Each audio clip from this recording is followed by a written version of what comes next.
Hello, welcome to Manibil, and sorry for having a sort of dark screen or dark webcam here. For me, it's sort of late in the evening, and the sun is will soon be going down. Um, but I have for a while been wanting to do a deconstruction. Maybe not in a similar fashion as I've done with videos on YouTube, more in the fashion as I did deconstructing Stephen Molyneux's books a year or two ago, but in a more, hopefully, I will be more aligned with this philosopher than the other philosophers I've been deconstructing. And this is sort of my, if there's one book I want to read completely, it's this one, right? Otherwise, I'm sort of just cherry picking big talking points of various philosophers in history, their talking points, and basically usually trying to get to grips with other people's description of what they're talking about and getting sort of 4 or 5 various descriptions of what they're saying. A lot of philosophy is kind of old, and some languages are have to be translated, and translation upon translation, and right. So when I get old, I would like to read some Plato, maybe the complete Plato works. I actually have a book, The Complete Works of Plato. I also have it on my uh, on my Kindle, or what's it called? It's called, yes, it's called Kindle. And this one is the Kindle uh, book called David Hume 21 Works, and it hasn't been translated, obviously, because it's written in English, and David Hume was actually Scottish, we would say, right? But I would like to mention a few things about the treatise, uh, that just as an introduction to the book. But I would like to. I'm fumbling a bit about it. Sorry about that. But I want to do a deconstruction of this book because it's the only really it's the only philosophy book that is really dear to me. I haven't read.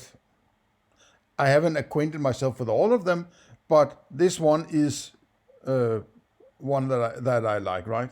And I would like to introduce it by reading aloud some aspects, or some description of it from Wikipedia.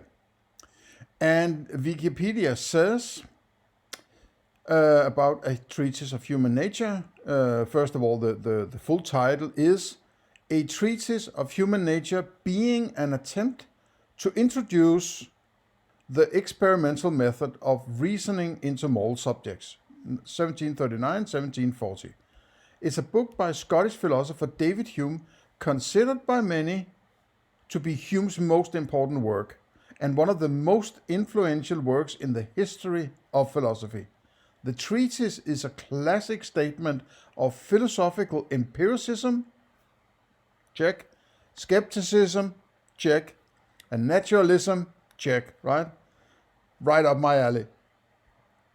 In the introduction, Hume presents the idea of placing all science and philosophy on a novel foundation, namely an empirical investigation into human nature. Impressed by Isaac Newton's achievements in the physical sciences, Hume sought to introduce the same experimental method of reasoning into the study of human psychology, with the aim of discovering the extent and force of human understanding.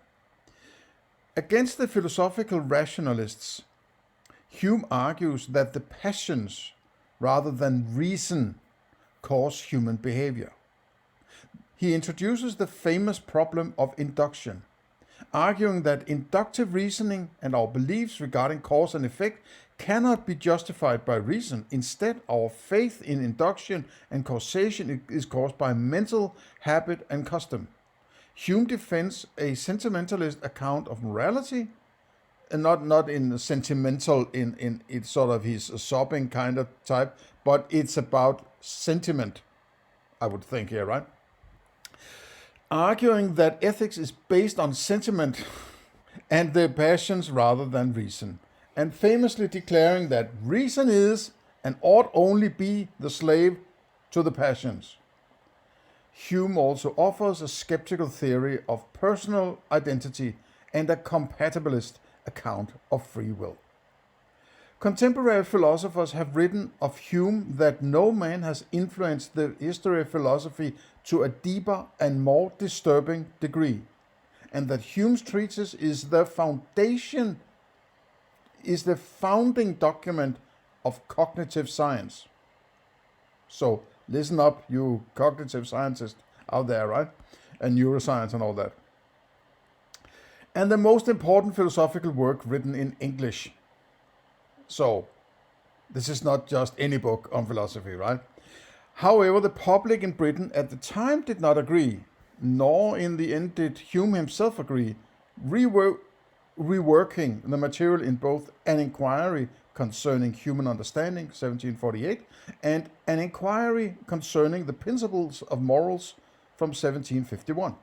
In the author's introduction to the former, Hume wrote, "Most of the principles and reasonings contained in this volume were published in a work in 3 volumes called A Treatise of Human Nature, a work which the author had projected before he had left college, and which he wrote and published not long after, but not finding it successful. He was sensible of his error in going to the press too early, and he cast the whole anew in the following pieces, where some negligences in his former reasoning and more in the expression are, he hopes, corrected. Yet several writers who have honored the author's philosophy with answers have taken care to direct all their batteries against the juvenile work which the author never acknowledged, and have affected to triumph in any advantages which they imagined they had obtained over it, a practice very contrary to all rules of candor and fair dealing, and a strong instance of those polemical artifices which are begotten sealed thinks or itself authorized to employ. Henceforth the author desires that the following pieces may alone be regarded as containing his philosophical sentiments and principles." So, to cut it short, he wrote A Treatise of Human Nature when he was only something like 29 years old or something, right? He was still a very young man, and full of spunk. And because it was sort of stillborn, which is sort of a famous phrase, right? Fell stillborn from the press, he was kind of probably disillusioned, right? So he thought that it would be a massive success, possibly, right? As probably most philosophers writing do, back in the day at least. But then he took a break, a 10 years break or so, right? Until he sort of started to go back into philosophy, started writing the inquiries, right, and some essays and so on. And then he sort of, with a slightly more mature approach, and maybe a more, what's the term I'm looking for? Pragmatic approach, maybe even, right? So I do have the inquiries also. I'm not planning on doing any deconstruction of those at this point. This will be a mammoth task in any case, right? So I hope I can get through it.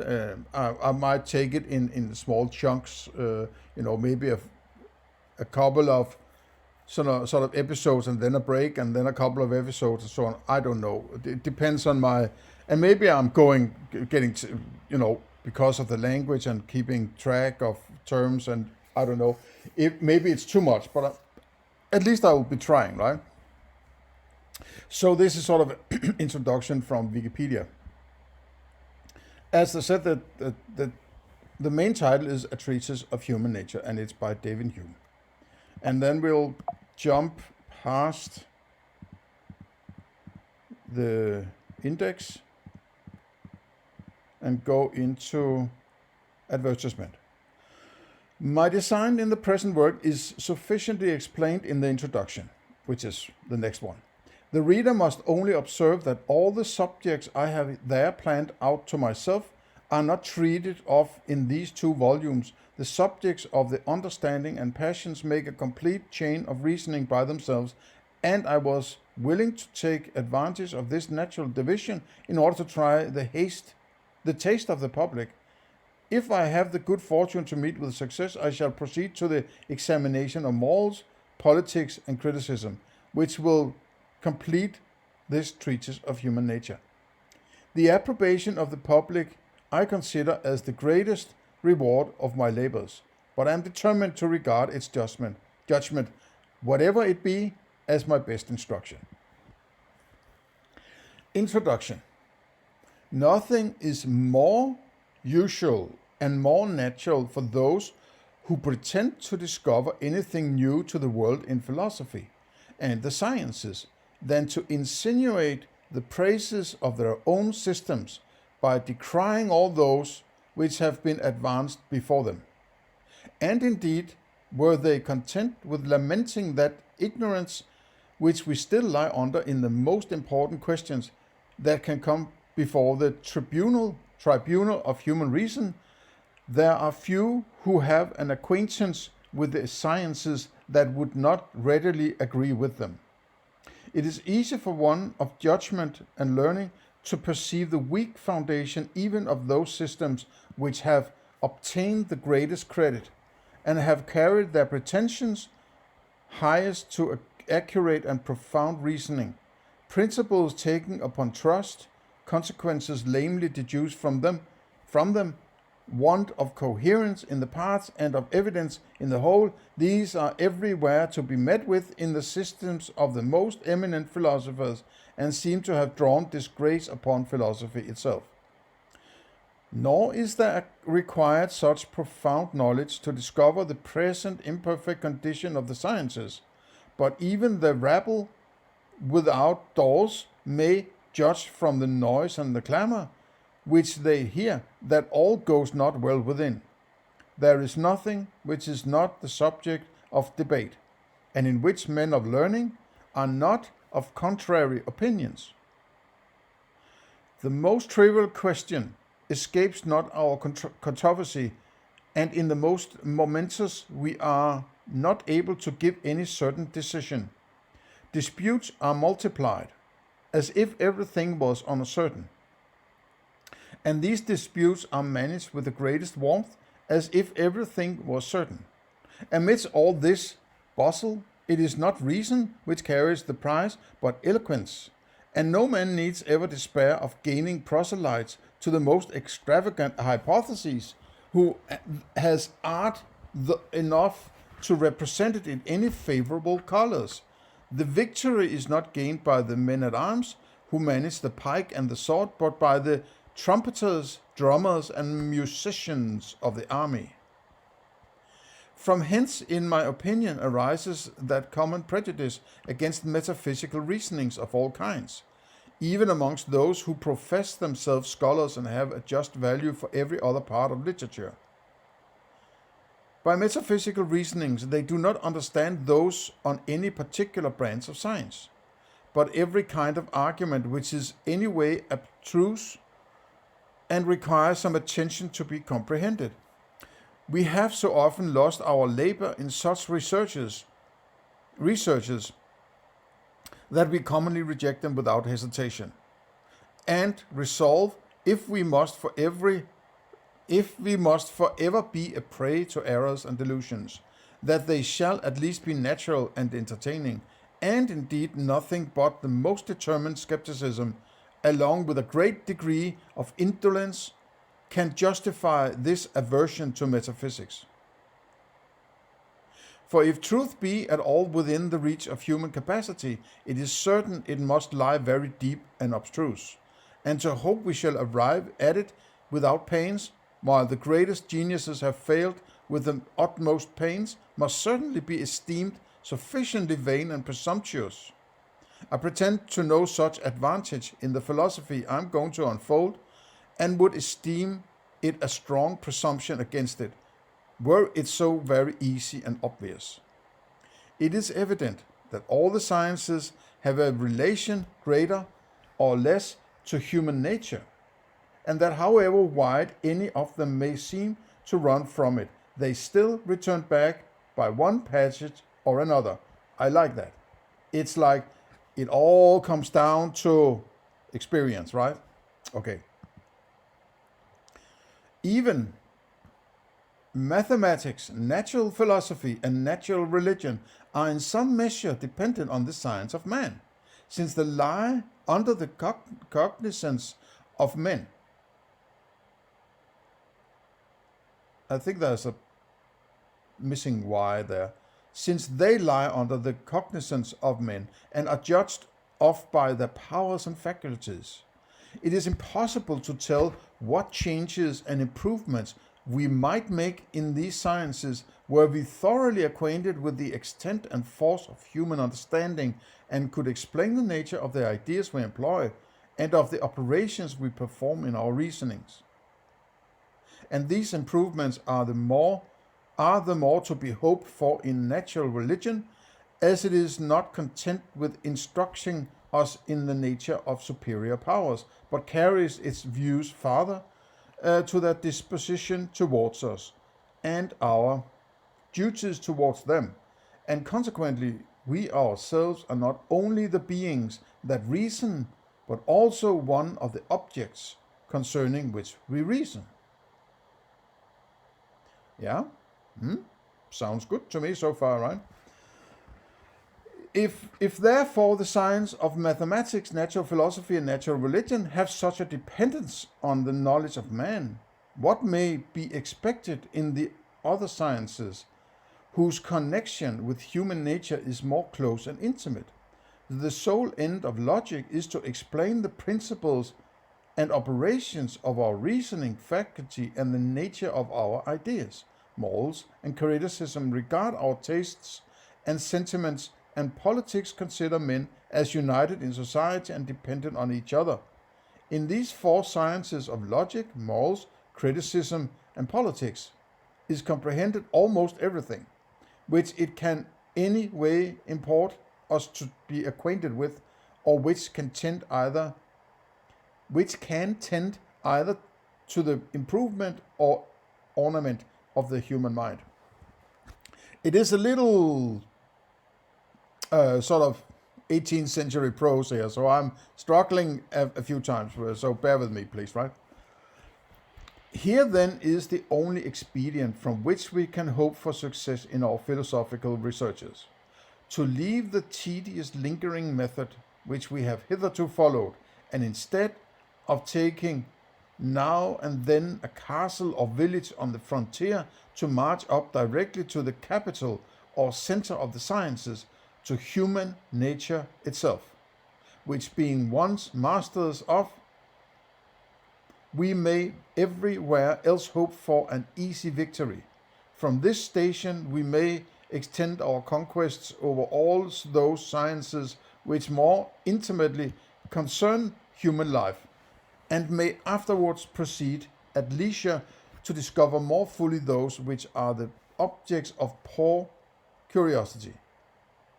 Maybe it should be pure curiosity, I'm not sure. There is no question of importance whose decision is not comprised in the science of man, and there is none which can be decided with any certainty before we become acquainted with that science. In pretending, therefore, to explain the principles of human nature, we in effect propose a complete system of the sciences, built on a foundation almost entirely new, and the only one upon which they can stand with any security. And as the science of man is the only solid foundation for the other sciences, so the only solid foundation we can give to this science itself must be laid on experience and observation. Yes, I love it. Oh, this guy, he's so good, man, right? He's so. I have never read anyone quite like Hume, right? He's a little, he likes to sound like he's sort of, he's a little poetic at times. And, he likes the words and so on. He's sort of smelling a bit his own farts or, tasting his own words. He likes that. Fair enough, right? Fair enough. I would be more neutral in my language. But he is sort of this sort of British, understated, I'm going to solve everything, right? I like that. But it's with a good intent, right? It's like, okay, but all these theories and sciences and ideas, and where does it all come from, right? All these terms being used, and where does it come from? Well, let's check out, human nature and see how we can figure it out, right? I like that. I like that approach. It is no astonishing reflection to consider that the application of experimental philosophy to moral subjects should come after that to natural at the distance of above a whole century, since we find in fact that there was about the same interval betwixt the origins of these sciences and the reckoning from Thales to Socrates.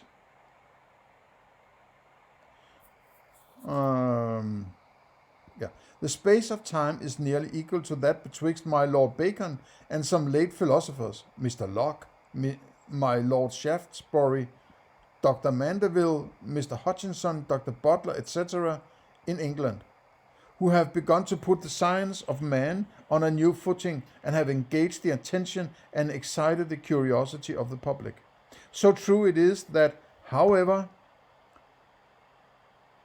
other nations may rival us in poetry and excel us in some other agreeable arts, the improvements in reason and philosophy can only be owing to a land of toleration and of liberty. I mean,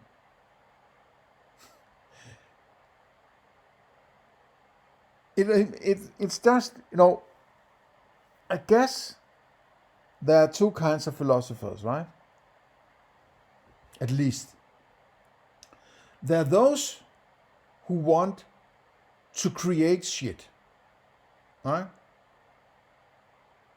There are those who want to create elaborate systems and come up with all sorts of stories about what is beyond your experiences and so on, right? And then there are those who look at their experiences and say, that is what I'm working from. Because that's what I'm doing. It doesn't matter what is beyond my experiences. I have no access to it. I can only fabulate and come up with weird abstractions. And I might end up thinking that which I can't get to is much more important than that which I'm actually using and having access to on an everyday basis, on a daily basis. I like his approach. He's rational, he's reasoning, he's looking at human nature, he's willing to be going into, the deep layers that are sort of foundations for all these various philosophies. And when he does that and comes back from that foundation, he's probably going to tell me about how much of these other philosophies are basically screwed up, right? I like that approach.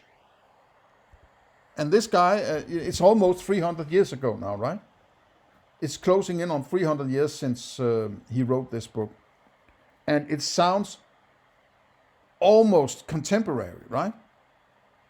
The lingo is slightly different. It's 300 years ago, so they wrote differently, but it's very digestible, right? That's also what I like about Hume. He's talking to me as a reader, and he says, let me tell you about how I think. I don't feel that he's out to implant a message in me or anything like that, right? He tells, this is how I reason. Do you agree? He's inviting me in rather than saying, now I'm going to tell you how it is, right? I like that approach. He is an approachable philosopher, in my opinion. Nor ought we to think that this latter improvement in the science of man will do no less honor to our native country than the former in natural philosophy, but ought rather to esteem it a greater glory upon account of the greater importance of that science, as well as the necessity it lay under of such a reformation. For to me it seems evident that the essence of the mind being equally unknown to us with that of external bodies, it must be equally impossible to form any notion of its powers and qualities otherwise than from careful and exact experiments, and the observation of those particular effects which result from its different circumstances and situations. Now he might be touching on something that I would be criticizing here, right? The use of science in metaphysics. I hope he doesn't violate it, but let's see what goes on later, right? This is an introductory chapter, so I'm letting it pass so far. And though we must endeavor to render all our principles as universal as possible, by tracing up our experiments to the utmost and explaining all effects from the simplest and fewest causes. I agree with that. He's appealing to simplicity and, parsimony, right? I'm simplest and fewest causes, right? Yes, causes, there's more than one cause, right? So he's aware that there might be more than one in use. He is implicitly avoiding the one. It's all mind. Something like that, right? There are causes, fewest causes. So it's Occam's razor, right? So let's see. It all sounds good so far, right? It sounds fine with me, right? It is still certain we cannot go beyond experience. I mean, hooray, man! That's my boy, right? It is still certain. We could argue maybe over the terms used here, right? But, I'll give him a very long, stretch with the terms because he has no idea of the terms being used at this point 300 years later, right? Where we're still trying to grapple with the master of philosophy, right? It is still certain we cannot go beyond experience, and any hypothesis that pretends to discover the ultimate original qualities of human nature ought at first to be rejected as presumptuous and chimerical. Now, I would have to check up on what chimerical means.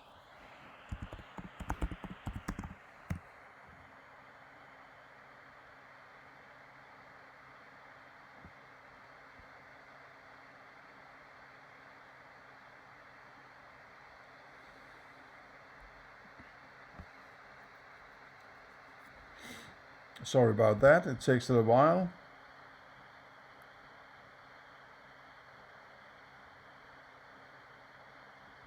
It means unreal or imaginary, fanciful, fantastic, unbelievable, something that is sort of conjured up, right? Something like that.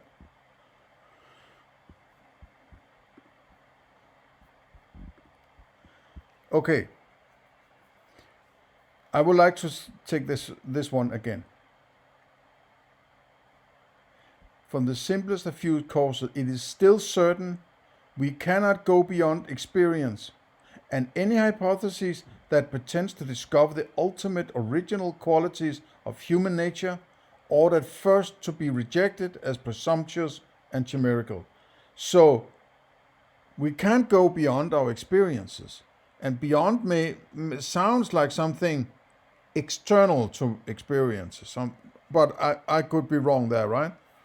But when he looks the other way, sort of inside the deepest levels of your mind, let's say, you cannot get to that either. So you're sort of floating in midair between a possible external world to your experiences and what goes on at the behind the screen of your awareness of your experiences, something like that. And this is basically very much along how I'm thinking philosophy, right? And I haven't read this part here before, so it's just lovely when things come together. There might be certain aspects later where I disagree with Hume. There's some fundamental stuff about morality, which is basically the ultimate purpose of this book, that I'm sure I'm going to agree on. But let's take it one step at a time, right? Okay. I love Hume. I have to admit, I just love Hume. I love his clarity and his willingness to say, you have to discard this, right? It's not sort of this, oh yeah, okay, some people like this, and we will let them like this, but let us go over here and be different than those, but we won't criticize them or anything like that. No, I like his directness and his will, you would think maybe that a skeptic is someone who sort of, I'm not doubtful or something. No, the skeptic possibly is the most radical, right? They are radical because the skepticism leads sometimes to some radical conclusions, but it's strict and rigid argumentation. And when the result and the conclusion is this, then that's the conclusion. No matter how little I may like it, right? And that's why he's also, I feel, right? He's saying, well, we have to discard this presumptuous and chimerical, right? I like that directness. There's so much to like about Hume, in my opinion, right? And I'm taking one for the team here. I am trying to promote Hume through this, doing my little bit to revoke Hume. I think he is possibly the most important philosopher. Maybe not the most important. That might be Plato, right? But because, you could say Socrates, but he didn't write anything, right? But in the modern age, I consider him the towering figure of I don't really care much about the other ones. I like the talking points of the other philosophers, the various well-known sentences and points they're getting across. But Hume, I really want to understand. And he's the only one I have that strong feeling about, right? And it's not only because I have a sense that I'm very much in agreement with him, right? But it's just a breath of getting to the fucking point, right? Getting rid of all the bullshit. Let's get something done here, right? I like that approach. I don't like all this fluffy, polemic, going nowhere, run-of-the-mill bullshit you read here and there, right? I mean, if Hume was resurrected and he went to the Essentia Foundation and read their recent article on finding the odd, right?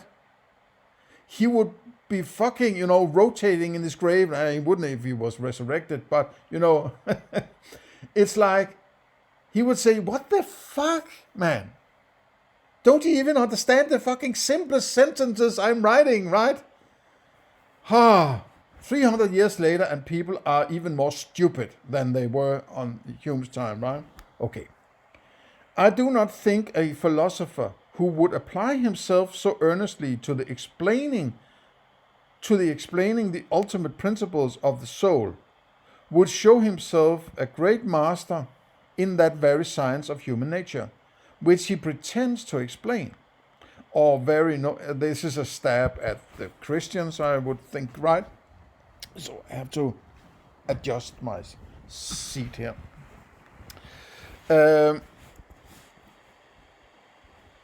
Or very knowing in what is naturally satisfactory to the mind of man. For nothing is more certain than that despair has almost the same effect upon us with enjoyment, and that we are no sooner acquainted with the impossibility of satisfying any desire than the desire itself vanishes.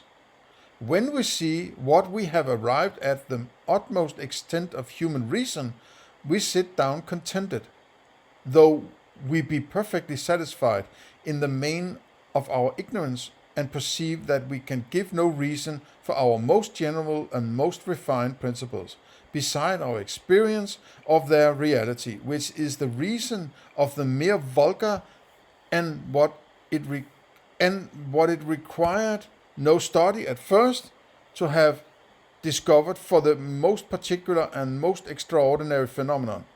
And as this impossibility of making any farther progress is enough to satisfy the reader, so the writer may derive a more delicate satisfaction from the free confession of his ignorance, and from his prudence in avoiding that error into which so many have fallen, of imposing their conjectures and hypotheses on the world for the most certain principles. When the mutual contentment and satisfaction can be obtained betwixt the master and scholar, I know not what more we can require of our philosophy. But if this impossibility of explaining ultimate principles should be esteemed a defect in the science of man, I will venture to affirm that it is a defect common to it with all the sciences and all the arts in which we can employ ourselves, whether they be such as are cultivated in the schools of the philosophers, or practiced in the shops of the meanest artisans. None of them can go beyond experience, or establish any principles which are not founded on that authority. Moral philosophy has, indeed, this peculiar disadvantage, which is not found in natural, that in collecting its experiments, it cannot make them purposely, with premeditation, and after such a manner as to satisfy itself concerning every particular difficulty which may be. When I am at a loss, and I have to admit that I don't get precisely what he's talking about, it's quite convoluted, right? So if you have an idea, please let me know. When I am at a loss to know the effects of one body upon another, any situation, I need only put them in that situation and observe what results from it. But should I endeavor to clear up after the same manner any doubt in moral philosophy by placing myself in the same case with that which I consider, it is evident this reflection and premeditation would so disturb the operation of my natural principles, as much render it impossible to form any just conclusion from the phenomenon. So he is grappling a bit with trying to give you an idea about maybe what it has become known as Hume's Isort gap, right? That just because you are in a situation doesn't mean that you can derive some kind of morality from that situation, right? Maybe that's what he's talking about, I'm not sure. We must therefore glean up our experiments in this science from a cautious observation of human life, and take them as they appear in the common course of the world, by men's behaviour in company, in affairs, and in their pleasures, where experiments of this kind are judicially collected and compared. We may hope to establish on them a science which will not be inferior in certainty, and will be much superior in utility to any other of human comprehension. Now it's a quite difficult language, the last part here, but it's an introductory chapter. He has to sound like he knows what he's talking about, and fertilize the ground for further investigation from the reader, and so on and so on and so on, right? So he's giving you an idea of what you will likely, sort of the very big headlines of his, maybe a bit of frustration about what has been has come down through history to him of philosophy, and he seems to be sort of there's something under the hood that he's maybe not telling you about, but he might have some up his sleeve. He's going to he's a little trying to create some suspense. So that's maybe how I would put it, right? There's some Hitchcockian aspect to him, right? The master of suspense. But this was the introduction. The next one, book 1 of the understanding, part 1 of ideas, their origin, composition, connection, abstraction, etc., is going to be in the next part. And that's where I will kick off the next part of this show, and I hope you will join me in the coming parts, and I hope I can get through the whole book. And of course it will not be I'm reading out loud, and it might be cumbersome for you to sit and listen to, and maybe it's a nice aspect, because then you don't have to sit and read, you can just listen, and you get my comments, and I will try to comment in a way so that you know that now it's a comment, now I'm not reading out loud. So I'll try to do my best to do that, right? I haven't found a very surefire way of doing it, other than ending on a note, or making a small pause and then change the